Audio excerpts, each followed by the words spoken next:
ایک دن آ جاتی ہے. آج آپ نے ویڈیوز دیکھی ہیں کس طرح جو وہ کہہ رہے ہیں کہ انہوں نے اس سازش، اس بغاوت کے منصوبے کو بنایا اور سازشوں کو اکسایا. اور کس طرح آپ نے دیکھا کوئی بس کے اوپر چڑھ کر کہہ رہا ہے کہ میں فلاں جگہ جا رہا ہوں، ایک ویڈیو کے ذریعے پیغام دے رہا ہے کہ آپ نے فلاں جگہ پہنچنا ہے. ایک خاتون جو کہہ رہی ہے کہ میں فلاں جگہ پہنچ گئی ہوں.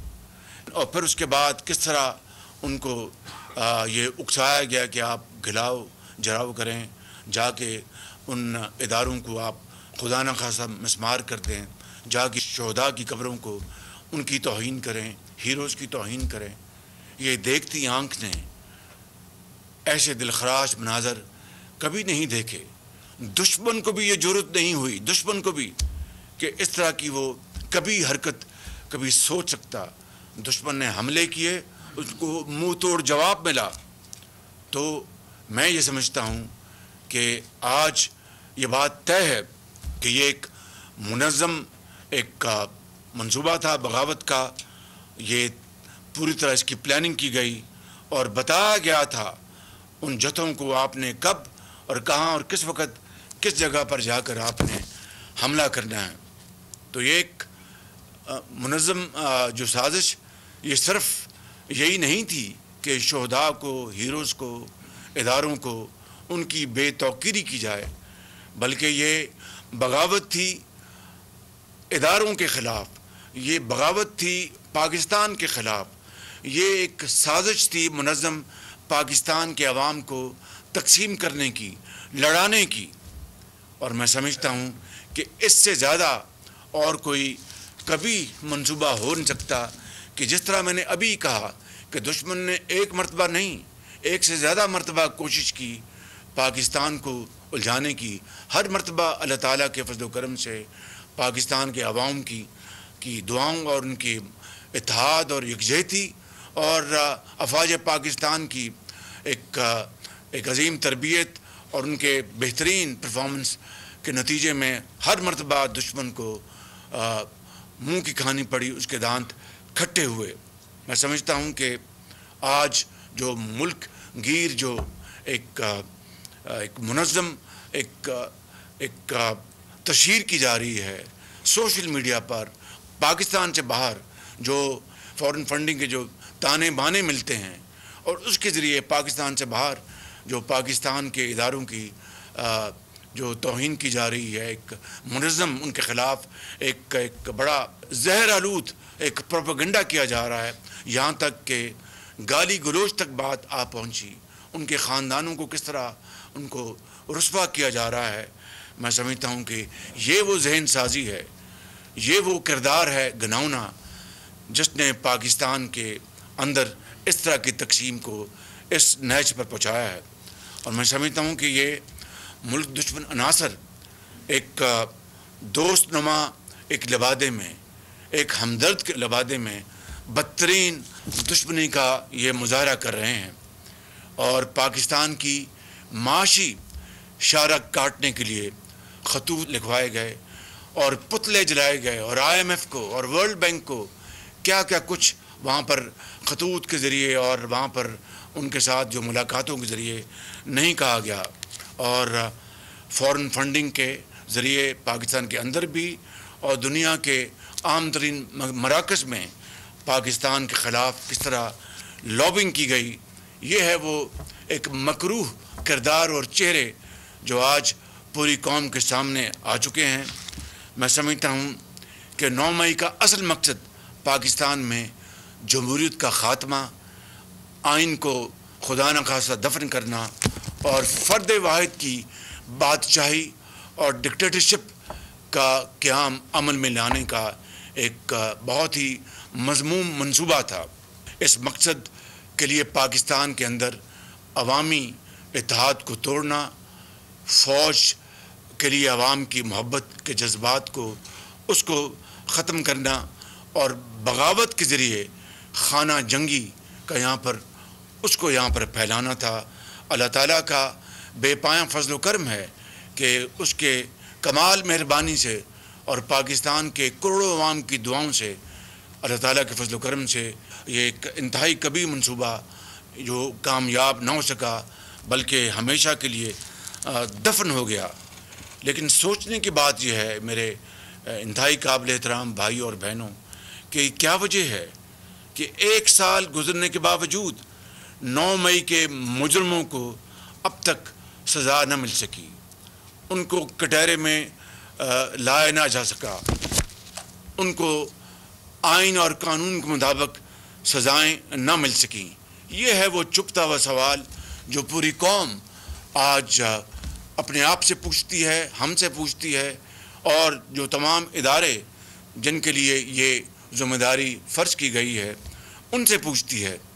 میں سمجھتا ہوں کہ آج ہمیں 9 مئی کے حوالے سے اپنے شہداء کو اور اپنے ہیروز کو ہمیں یہاں پر سلام پیش کرنا ہے، اور میں یہاں پر بلا خوف تردید کہنا چاہتا ہوں، مجھے اس میں یہ بات کہنے میں کوئی باک نہیں کہ 9 مئی کا جو منصوبہ تھا، ناپاک منصوبہ، جس طرح میں نے یہاں پر گزارشات کی ہیں، یہ نہ صرف پاکستان کے خلاف سازش تھی، بغاوت تھی، ریاست کے خلاف بغاوت تھی، یہ افواج پاکستان کے خلاف بغاوت تھی، اور جو عاصم منیر ان کے خلاف بغاوت تھی، اور یہ خدا تعالیٰ کا ایک کرم تھا کہ یہ بغاوت جو ہے دم توڑ گئی۔